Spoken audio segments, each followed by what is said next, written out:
du nouvel Hollywood, qui sont deux petits garçons, Scorsese et Spielberg.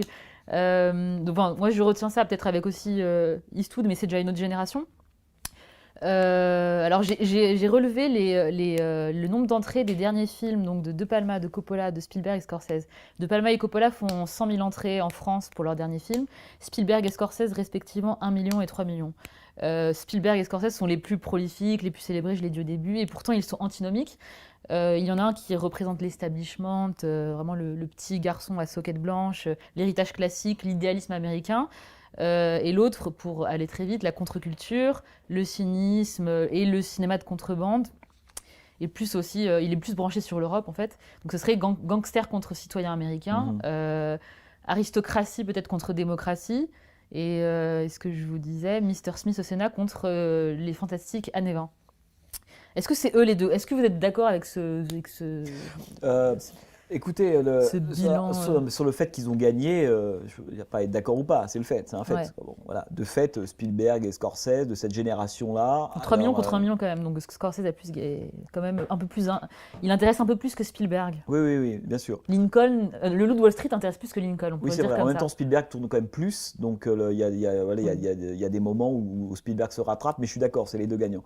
Euh, Après, le problème, c'est que si on le présente, si on dit d'un côté le citoyen soquette blanche, l'idéalisme américain, J'ai eu un d'abord, peu hésitant de... l'idéalisme, Ford est un idéaliste et je le mettrai pas dans le même sac que Spielberg. Je veux dire, par là, je pense qu'il a la puissance critique, l'évolution, c'est autre chose. Pour moi, C'est l'idée, pour dessiner en creux, par contraste avec bien sûr. Scorsese qui est pas du tout, qui Je l'est dis- pas du tout. Voilà, l'idéalisme, c'est plutôt une sorte de, alors, on pourrait dire, Il y a- de désir, de réaffirmer ou une confiance inébranlable au risque même de l'aveuglement d'un certain système ou d'un certain type de valeur de l'idéologie américaine classique. Disons que voilà, l'héritage classique. Mais c'est cette quand même Spielberg. opposition-là, c'est que, alors, dans le cas de Spielberg, je la comprends à peu près. Dans le cas de Scorsese, c'est compliqué parce que si on fait de Scorsese, en fait, qui serait l'antithèse ou l'antidote bon, de Spielberg, et le mettre du côté de la contre-culture, ça me gêne un peu. Parce que moi, quand je vois les Faisons la films de discussion. Martin Scorsese, en tout cas, ne serait-ce que ceux qui sont contemporains de ce moment de la contre-culture flamboyante, en gros des fins des années 60 jusqu'aux années 70, il n'y a rien de contre-culturel chez Martin Scorsese. La contre-culture, bien sûr, qui est devenue une nouvelle académie, Ah oui, oui. évidemment. Non mais quand je dis contre-culturel, c'est que la contre-culture, c'est pas uniquement des gens qui fument des joints, qui sortent dans la rue, ou qui écoutent du rock, c'est Non, pas bien que sûr. ça la contre-culture. La contre-culture, c'est d'abord aussi des communautés alternatives, une remise en doute Bien sûr. du système politique. La politique chez Martin Scorsese, elle est quand même Bon, l'imagerie de la dramatiquement. contre-culture, Oui, disons encore elle une est fois. absurde. Alors c'est sûr qu'il y a le portrait de Kennedy dans la liste, ça m'habite plus ici, il y a des choses comme ça, parce que parmi les signaux, ou plutôt l'apparat ou la panoplie du cinéaste Nouvelle Hollywood, 70s de l'époque, il est de bon ton de Voilà, mettre c'est une toujours un panoplie. portrait de JFK, Ouais. mais c'est pas pour autant que je comprends que ça m'informe sur ce que c'est que JFK, mettre un portrait de JFK à l'époque où Nixon est président. Ce que je veux dire Bien par là, c'est sûr. que la contre-culture, c'est aussi une critique aussi bien radicale, on pourrait dire, me semble-t-il, une critique ou une tentative d'alternative, on pourrait dire, à la fois du système, des valeurs de l'Amérique, y compris du classisme, etc. Et je pense que Scorsese, il a un pied entre les deux. Il n'a cessé de reconduire des modèles classiques, saupoudrés avec l'air du temps. N'oublions pas, je veux dire, l'air du temps qui est on sort dans la rue, il faut que ce soit des gens réels, qui existent vraiment, les communautés italiennes, Bien sûr. que Cassavetes lui remonte les bretelles après Oscar Bertrand en disant mais tu peux faire autre chose que ça, il va faire Mean Streets. Que, que Martin Scorsese, qui est quand même un cinéaste évidemment plus que cinéphile, sait qu'il y a une école américaine à la fin des années 50 qu'on appelle l'école documentaire, des Joseph Strick, Lionel Rogozin, On the Bowery, etc., qui a déjà, est déjà sorti. Enfin, il ne faut pas non plus penser qu'on attend la toute fin des années 60, début 70 pour d'un seul coup montrer le vrai New York, qui entre parenthèses, bon. Non, mais de Ça toute façon, dit, même dans les années 30, c'était le cas. absolument, Enfin, absolument. D'ailleurs, il y a quelque chose qui, moi, m'intéresse. Il y a un truc qui m'intéresse. En fait, voilà. Je pense qu'il y a la part contre-culturelle du cinéma de Scorsese, c'est la suivante. En fait, la vraie contre-culture de Scorsese, pour moi, c'est pas la contre-culture des années 70. Ça, c'est pour amuser les chalands, ça clignote, mais en fait, non. D'ailleurs, je pense que Taxi Driver est pour moi un film absolument passionnant là-dessus. Parce que la contre-culture de Taxi Driver, c'est la version pathologique. En gros, c'est le Mac. C'est Harvey Keitel, qui a été quand même 4 ans auparavant l'homme dont on disait il est le Scorsese. Bah oui, mais 4 ans plus tard, c'est quand même le pimp pathologique, désagréable, intéressé par l'argent, sans aucune morale, etc. Il n'y a pas de contre-culture dans Taxi Driver. C'est ça que je trouve absolument fascinant. C'est le refus même. Oui, mais c'est qu'il n'y a plus, on est dans une société avec laquelle se débat Scorsese et Paul Schrader, qui est que Paul Schrader, en grand calviniste puritain, il ne peut pas la contre-culture. Il ne peut pas y adhérer.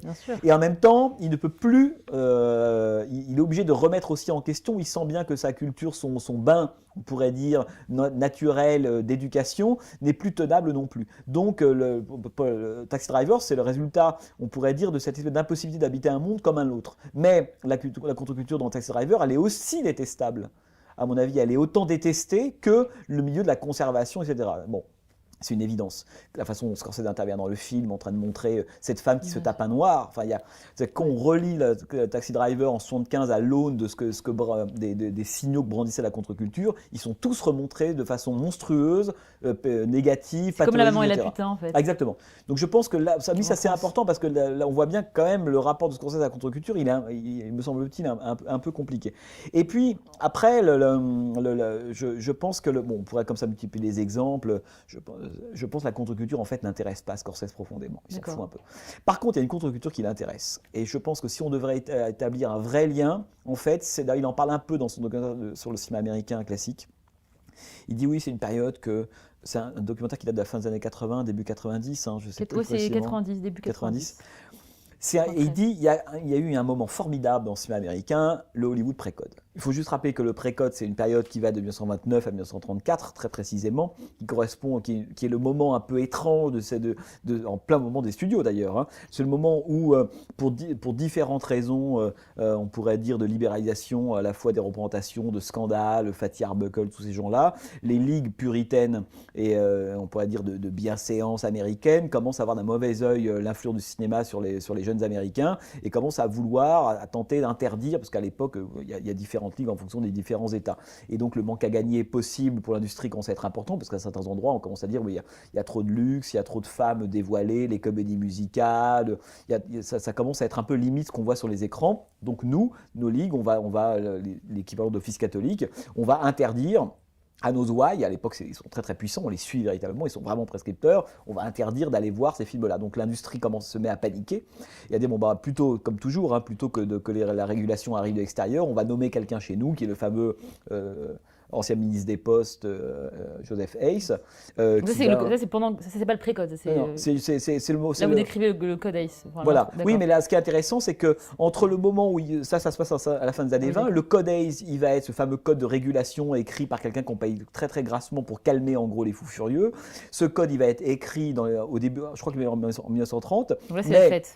Mais il y a un moment très bizarre, c'est qu'entre le moment où il est écrit, validé, et le moment où il est appliqué, il y a 4 ans. Et voilà. Et il y a 4 années, voilà. C'est plus que la fête, c'est-à-dire que c'est le nouvel Hollywood avant, quoi. Voilà, c'est la de débauche, 4 ans au cours desquels on va voir des choses, et même, alors, c'est incroyable. Absolument incroyable. C'est-à-dire qu'on parlait des films de William Wellman, qui a été un des grands artisans du pré-code, Alfred Green, mais même des films comme King Kong, des films comme Tarzan. Moi, je prends toujours comme exemple le passage du premier au deuxième Tarzan. Le premier Tarzan date de 32, le deuxième de 34. 32, c'est sous l'ère pré-code. Maureen O'Sullivan est quasi nue pendant tout le film. 1934, Maureen O'Sullivan est en combinaison d'esquimaux dans la jungle. Pourquoi ? Parce que le code est passé par là. Et bien, la tenue de Jane, c'est fini. Maintenant, il faut qu'elle soit habillée, en gros, du cou au pied, quoi.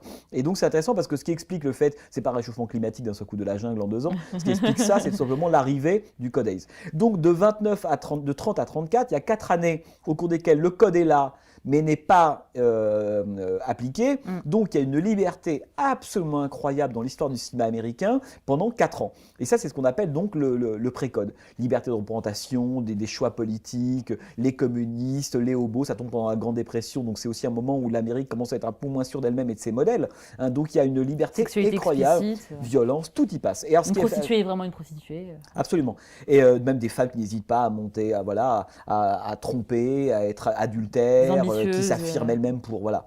Et avec des actrices qui ont été de Jean Harlow à Barbara Stanwyck, qui ont été les égéries de cette femme moderne qui prend en main les choses. Alors que, et en ce qui est assez fascinant, c'est qu'après cette période 30-34, le cinéma américain de toute façon va se refroidir et va revenir à quelque chose de beaucoup plus, pour le coup, beaucoup plus puritain, et qu'on mettra une trentaine d'années avant de retrouver cette parenthèse déjà ouverte, enchantée du pré-code. Ce qui fait que, enfin, comme moi c'est ma théorie. Puritain est passionnante, mais ma théorie, c'est que le nouvel Hollywood, en fait, alors si on plonge un peu deep, profondément à l'intérieur du cinéma américain, on se rend compte que le nouvel Hollywood, en fait, c'est la reprise, pour certains, d'une ligne du cinéma classique, évidemment, Searchers, d'un classique finissant, qui doute, un peu malade, bien sûr, mais quand même. Mais ça plonge aussi, à mon avis, dans une histoire plus profonde du cinéma américain, qui est ce moment pré-code, comme si le devenir du pré-code, c'était le nouvel Hollywood, mais pour des raisons liées à l'histoire, liées au code, liées aux mentalités, il y avait eu 40 ans d'hibernation. Et qu'il avait fallu que le nouvel Hollywood a commencé, à mon avis, le nouvel Hollywood, il commence en 1930 pour moi, et il s'arrête en 34. Mais c'est le début, il n'a pas le temps d'éclore complètement. Là, une chape de plomb qui va produire le meilleur, puisque comme on ne peut plus rien montrer, il faut trouver des solutions de mise en scène, on connaît ça par cœur, hein, évidemment. Les fameux contrebandiers dont parle Scorsese, aussi bien pour des raisons de représentation que d'argent. Je n'ai pas d'argent, je fais Jacques Tourneur, ou alors je veux montrer des choses, je suis Gilda, enfin peu importe. Bon. Et donc tout ça va reprendre en 67 avec le nouvel Hollywood. Ce qui fait qu'à mon avis, Martin Scorsese, lui, qui connaît parfaitement le cinéma américain de l'époque, des premiers films, hein, évidemment, y compris le muet, et puis l'arrivée du cinéma classique, et en l'occurrence cette période du pré-code, je pense que lorsqu'il va faire des films américains à la fin des années 60, le côté contre-culturel dont vous parliez, c'est pas la contre-culture contemporaine qui intéresse Scorsese, c'est pas le fait que on a Manson, les Black Panthers, les papiers, le Watergate, ils sont fous, ils ne sont même pas dans ces films, ou de façon extrêmement superficielle. Par contre, lui, la contre-culture, il l'entend différemment, il l'entend liberté à l'intérieur du système, et donc on retourne vers le pré-code. Et d'ailleurs, un film comme Bosca Verta est un film qui reprend, je pense à White Boy of the Road de William Wellman, c'est un film qui se branche autant sur le Magicien d'Oz, le super classique américain, dans le sens où le monde est un rêve, etc. Même si on doit apprendre finalement à ne pas vivre dans ce rêve-là, hein, parce que c'est quand même la leçon du Magicien d'Oz. Et c'est à la fois le super classique et déjà la contre-culture produite par Hollywood à l'époque, qui est ce moment pré-code. Et je pense que quand Scorsese entend contre-culture, Mean Street, c'est le pré-code, d'une façon, du nouvel Hollywood de l'époque. On sort dans la rue, on monte des femmes nues, on se drogue, il y a quelques effets expérimentaux visuels, ce qu'on appelle la virtuosité qui n'est pas encore en place dans Mean Street, parce que la virtuosité, pour moi, elle se met vraiment en place avec New York, et surtout avec Raging Bull. Voilà. Raging Bull, en 80, là pour le coup, la virtuosité stylistique de Martin Scorsese, elle est en place. Dès le générique, avec le Cavaliere Rusticana, Robert De Niro seul sur son ring. On peut dire d'ailleurs que c'est la grande métaphore du héros scorsésien, c'est l'homme qui se bat contre quoi? Contre rien, quoi. Contre lui tout seul, voilà, seul sur l'arène. Le ring, c'est le spectacle, c'est la vie, peu importe. Bon, il se bat contre rien. Son vrai ennemi, c'est évidemment c'est lui-même.